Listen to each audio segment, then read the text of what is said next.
স্রষ্টা বলেছেন, তুমি যাকে আমার চেয়ে বেশি ভালোবাসবে আমি তাকেই তোমার থেকে দূরে নিয়ে যাব এবং তোমাকে একা করে রাখব।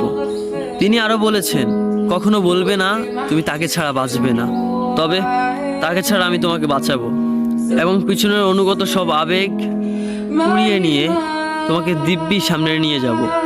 তুমি কি দেখো না, ঋতুরাও বদলে থাকে, ছায়া দেয় যে গাছটা শুকিয়ে গেছে। তোমাদের ধৈর্য হারিয়ে যায়, কিন্তু তোমার চেষ্টা ধৈর্যশীল এবং পরম দয়ালু। সেই ঝরে যাওয়া পাতার ঢাল থেকে আবারও সবুজ পাতা গজায়। তুমি দেখো না তোমার চেষ্টার নিদর্শন?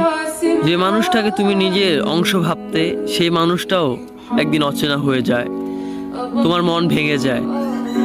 এমনকি তোমার বিশ্বস্ত বন্ধুরাও স্বার্থ পুড়িয়ে যাওয়ার পর বিশ্বাসঘাতকে পরিণত হয়। তুমি কি তা দেখো না? যে মানুষটাকে নিজের জীবনের চেয়েও বেশি ভালোবাসতে, সেই মানুষটাও প্রতারণা করে।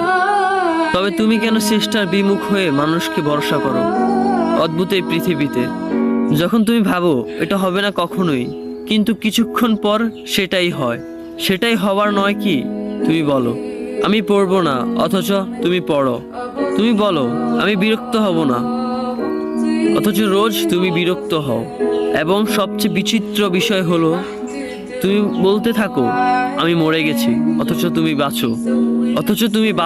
তোমার চেষ্টা তোমাকে বাঁচায়, তোমার চেষ্টা তোমাকে বাঁচিয়ে রাখে।